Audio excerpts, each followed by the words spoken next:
came to the change in the second half, what did you go to the decision to take Jared out at length at the second half? They were switching everything defensively, and we just figured we need to spread them out a little bit more.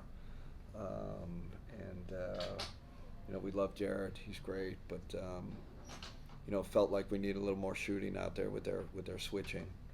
So that was a call. In a league that's so heavy on the three ball nowadays, but also having to go against two big guys, to go away from the rebounding aspect that Jared brings, how Yeah. hard was that decision? It's hard. We debated it on the bench, but what I felt like is like we were struggling to score, and we had to generate some offense, trying to generate some more space for our guys. So that was the reasoning behind that. So yeah. Danny.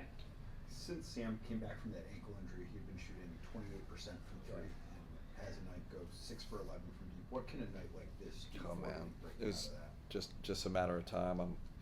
I'm glad we got him with that starting unit. I mean, those guys generate open shots, so that was a little bit of the thought there. And of course, he gives it to you on defense. So like I've said, that it's for him. For me, it's not about him making threes or not, but when he does, it really sparks us, and got the crowd into it. I thought he was star of the match. Really happy for him. What do you do during a 35-minute delay because of basket? I went back up to my office, hung out in the video room, talked to them. So glad everybody stayed patient. Our crowd's so good, and our guys stayed out there, and Darius was in the crowd talking to people. I thought it was pretty cool, Mike. Did you ever get clarity on what was wrong with the basket?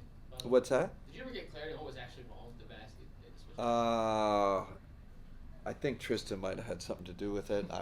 I'm not calling him out. You guys go to the videotape. He does his Daryl Dawkins dunk. I could be wrong. That's my guess.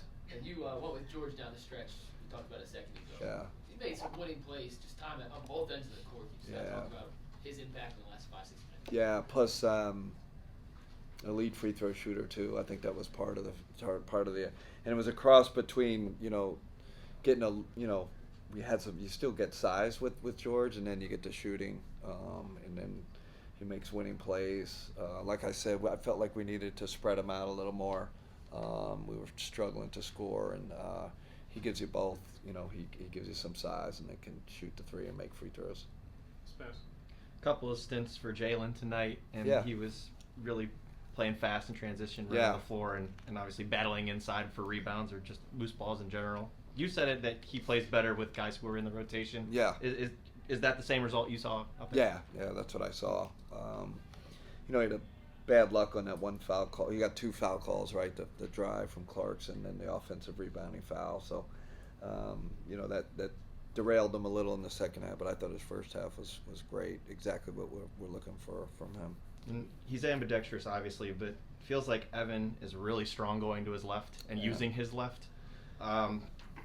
How valuable is it to have a 7-footer that can go to the weak side sometimes when you need him to? And it's it's funny, you're discovering things about him every night. I wasn't what wasn't in my mind, hey, let's run plays for him to go to his left and dunk on people.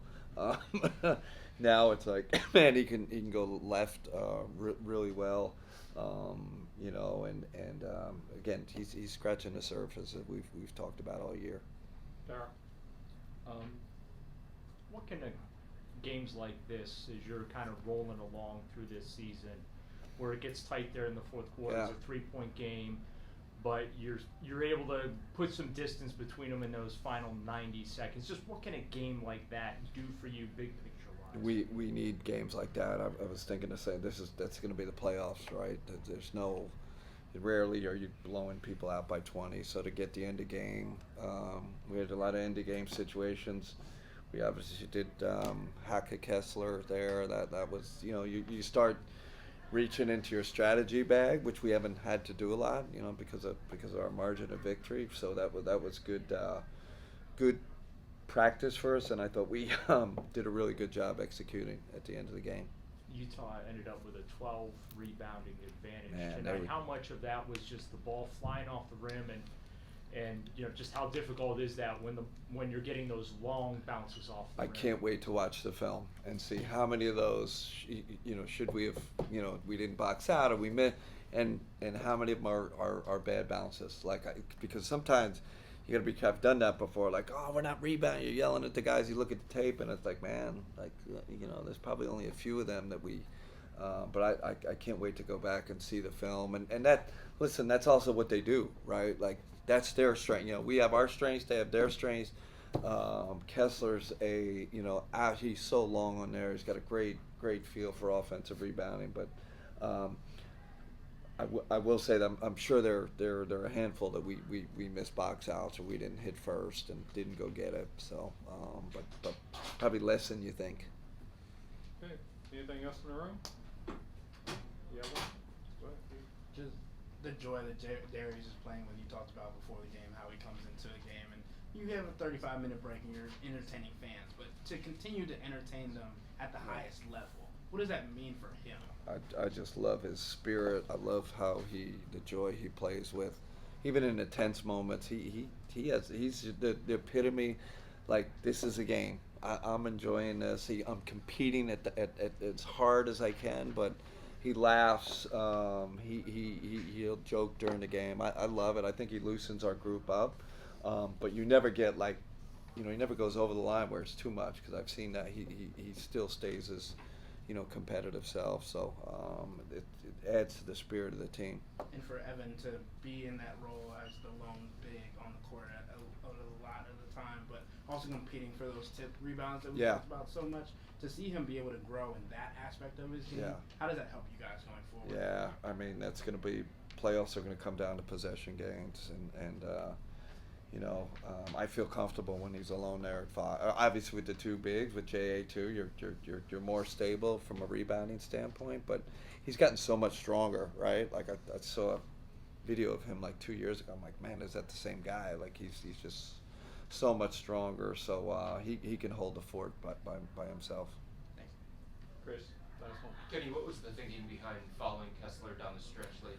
Yeah, we talked about it, and the rule, right? You can foul before 2 minutes. I think we're up 5, and it's a little bit like, man, we're up 5. Should we do it? And we said, yeah.